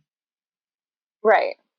Like that's what I was understanding it is like Targaryens who married into other houses but didn't continue like that last name or that legacy, they would have enough blood that they could actually like without getting into the blood quantum in A Song of Ice and Fire, which I hate. There's no genetic testing. There's no like 2% of this blood will get you X amount of dragon bond. It's not how it works. People try to like quantify it and it doesn't work that way. So if you have a Targaryen who had like 15 bastards, which is possible, Robert Baratheon.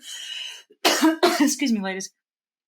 If Targaryen had 15 bastards, can they claim a dragon? They can try.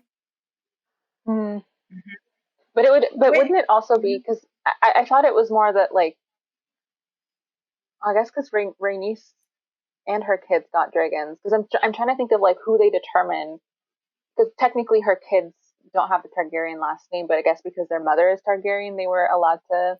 Forget the last name. Who are their parents? That's all. I matters. See. So as long as there's a parent, who has a dragon, the kid. Laena and Laenor can claim dragons because of Rhaenys, and also Corlys Velaryon has Targaryen. But had Rhaena or Laenor married somebody from a different house, would their kids have? Yes. Been given a dragon through Rhaenys, because through Rhaenys. Okay, so as long as one of the parents has even a dragon, Corlys, he's got dragon blood in him to some extent. But he never got a dragon because neither of his parents. He didn't want to. Didn't have a dragon. Interesting. You only Okay. have a limited amount of them. Like they hatch, and I don't True. know about you. I'm not hopping on a dragon. I'm not facing one. So not everybody actually like chooses to go bond with a dragon or hatch it, or be given an egg to hatch. That's kind of You like can try. Well, even Targaryens sort of Rhaenyra, have a monopoly on it. but Rhaenyra implies that Rhaena almost died. That's true. So not everybody who. I guess I'm trying to think of like, Don't do Targaryens quantify it. have like a Don't monopoly? quantify It's it. more about like I'm trying to figure out like who sort of like decides who's allowed to have like a dragon egg or bond with a dragon, because not anybody is allowed into the dragon pit, so not everybody's given like You can an try. egg. That's sort of You can be. that's sort of You like can be a little. determined by someone. You can try. You see a dragon pit, you see a bunch of little dragons walking around, and you're a nobody. Like, oh, I want one of those. Go and see what happens. That's the thing, is they never get the chance, because like Targaryens kind of like they have all of that sort of like closed off, right? Like it's not even that, and all of that is protected. You're trying to explain it in a way that doesn't work. Okay. Targaryens. Okay, let me try to put it this way. Targaryens were the dragon lords in the ancient Valyria, right? They come to Westeros. Aegon's mom, they marry with Velaryons, other Valyrian families. Mm-hmm. Targaryens are the only ones who can ride dragons in Westeros. Anybody else can try. Like I said, you can. Mm-hmm. Regular person, you're probably gonna get cooked. Right. If you want to be brave, go for it. But let's say Oberyn Martell, he could technically ride a dragon. Technically. But then there's like the question of like access to dragons, and then like actually having like being a dragon rider. Because like Targaryens like basically have like all the dragons like locked up in Dragonstone or like in dragon pits, and all of like the eggs are locked up. Like there isn't just like there's a couple wild ones, but there isn't like. Are there enough like just flying all over that anybody could like technically try to? They do not go away from Dragonstone. That is their thing.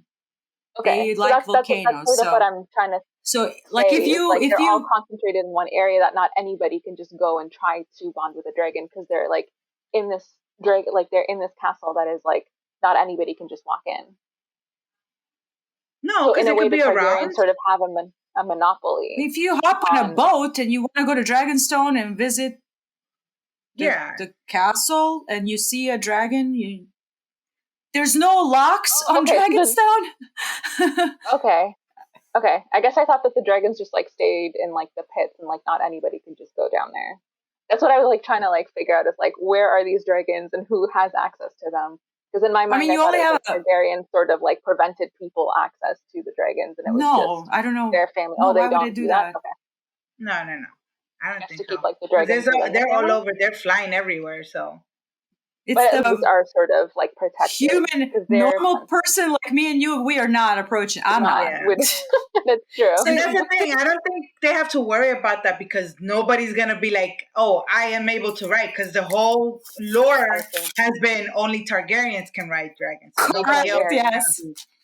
They're not going to imagine that, oh, we could go. So Targaryens don't have to worry about that. They don't have to worry about everybody trying to take a dragon or an egg. Okay. They're like, we know they're not going to try. If for over a century you see one family ride them, only one family, nobody else. So in your head, like, only that family is actually be able to tame them. Mm-hmm. I see. So if you have two brain cells in your head, you're not fucking with dragons. You're just letting them. Okay, kind of like a fairy tale sort of. You leave a sheep or a horse here and there, and they're happy. Okay, I see. Okay. So my question is, oh, go ahead. Okay, so my question is that why is this when Ulf is going to come into play? That why he was getting so much attention that episode? Well, he was claiming that his bastard son of Balon, which is Alyssa's husband, the Daemon's mom that he's fantasizing sex with. Yeah. That's her husband, apparently, who had a bastard son, Ulf White. So he's claiming to be the bastard brother of this Balon, yeah. Daemon. So maybe he's gonna be a dragon rider, probably, or how old does he look? Yeah, he looks about Viserys' age, right? A little older, younger. Yeah. Because when would Balon have? He must have had him after Alyssa died. He must have had him after Alyssa died. So he would technically be younger before they got Daemon married. And Daemon, yeah. So like the timeline on House of the Dragon is fuck shit. Sorry, Monica. It really is. I stopped making sense of it. Okay. Unless like Balon was messing around in Alyssa, which if that's ever confirmed, ugh. Yeah. Do I think he had somebody after she died in a moment of like mourning and he needed companionship and maybe that. Yeah.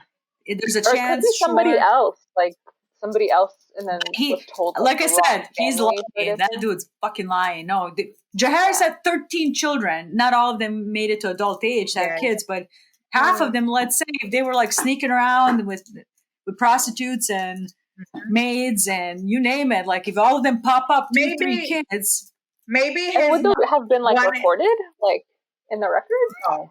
No, probably not. Probably not. I doubt it, which is why it's so funny that Jay suggested, can we look through scrolls and see if there's any other family members or bastards were recorded? Unless somebody, they find a scroll of like a letter, let's say Saira, Jaehaerys' daughter, whom he like kind of disowned because she became a prostitute. Like she had at least 3 kids, at least, probably more, because she was very sexually adventurous. So she would probably have a bunch of kids roaming around. So those would be considered those dragon seeds. Could they claim a dragon? Technically, yes. Their mother's a full Targaryen.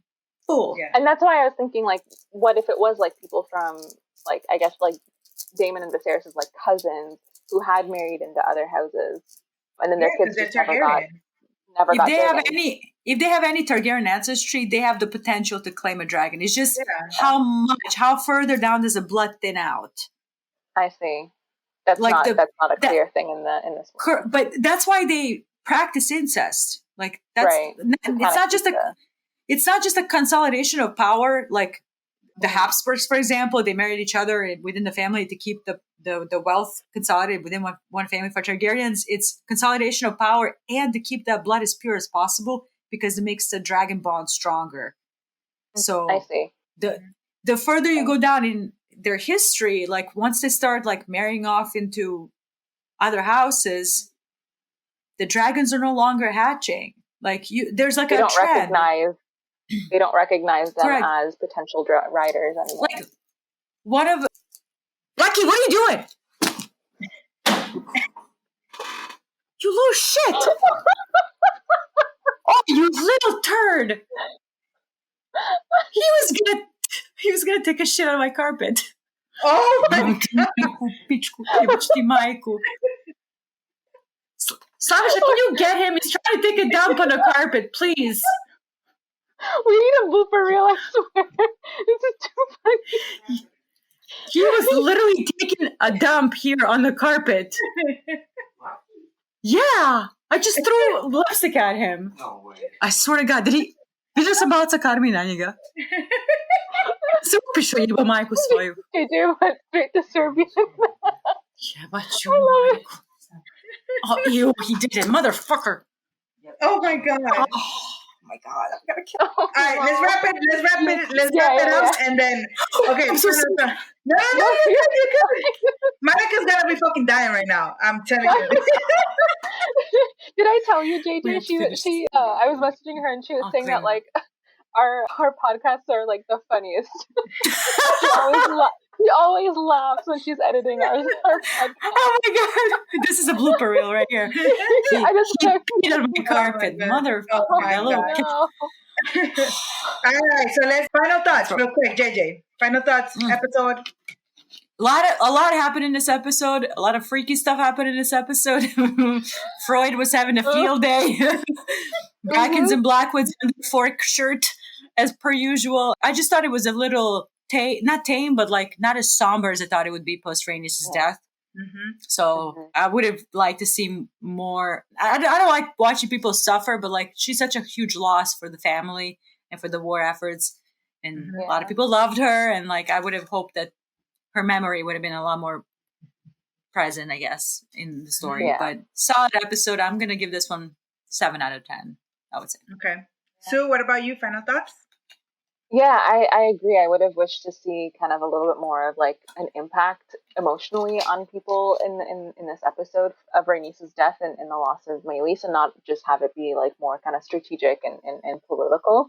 But yeah, a lot happened this episode, and like I'm actually like impressed at how much they like got like crammed into the episode without it feeling too overwhelming. Like it was just a bit over an hour, but like I was engaged the entire way through, and they're setting up like so much of what's gonna end up happening next. So that's really like I love it when they do this. Probably not not my favorite episode, but still definitely up there. Like all of these episodes have been really great. They're pretty solid. Yeah, they have. Oh yeah, absolutely. This show, season 2 so far, like I had my qualms with season 1 and season 2. They have been doing a great job. So like absolutely, we're over 100%. halfway through. We can actually say this season quality is there, up until this point. And we still have 3 more episodes, but like it's kind of hard to really, nosedive after you've gotten like 5 solid episodes. So definitely like way better experience this season, and I can't wait to see the stuff that's been, all the little seeds and stuff that they're putting together now to play out in the next 3 episodes, because there's going to be a lot happening. Oh yeah. And no, for me, the same thing. It would have been nice to see more Rhaenyra's, how we got, like we said it at first episode was amazing because we got to see everybody, their emotions, their mourning, how they were feeling and stuff, how the consequences of what happened with Luke. But no, regardless, all the information that we got this episode is a lot. Another just small complaint for me, again, I want to see Rhaenyra popping off. Like, yes, please. Yes, get her angry. I need her to like really get on her council's face. Like, now this is what we're gonna do. I want to go out there. This is what's gonna happen. Now, fuck these people. I mean, sorry, but what? A little more aggressive, just a little more aggressive. You just lost your cousin, man. Come on. Yeah. Your cousin, so hopefully and your biggest strength. Yeah, because I keep thinking every episode. That's why I keep saying, "Oh, now this happened. Oh, next episode Rhaenyra's gonna be this. Oh, this happened. Rhaenyra's every single episode I've been saying that she's gonna get all crazy, and then this episode again, I'm gonna be like, yo, Rhaenyra, you're making me look bad when I do these freaking TikTok videos trying to freaking tell you that you're gonna go off. Wasn't she supposed to hold a sword in this episode? The same outfit in that picture? So I saw that, and then or am I losing it? No, I don't know if it was. I definitely saw that photo, and it definitely wasn't in this episode. It has to be in the next one, unless they just cut it entirely. I would be pissed because the costume that she's wearing with the sword is the costume she was wearing in this episode. That's what concerns me. Unless she's wearing the same one in the beginning of the episode. The next episode, maybe. Let's hope so. Maybe. Let's hope so. All right, guys. So, crazy. Can't wait for the 2 hours. We're at 2 hours. Oh my God. Yeah. All right. So, everyone, this is going to wrap up this episode of the Temple of Geek podcast. We want to thank everyone who tuned in today, and especially our guests for being with us today. If you have any questions or comments, feel free to hit us up on Facebook or Twitter by using the handle Temple of Geek. Do you want to check out some of our other episodes or shows? Why don't you head over to templeofgeek.com, where you will find all sorts of content that pertain to the world of geek. My ladies, my babes, thank you so much for being here again. And we're going to catch everybody in the next one. Can't wait. Yes. Yep. Bye, guys. Thank you so much. We'll see you later. Bye. Bye.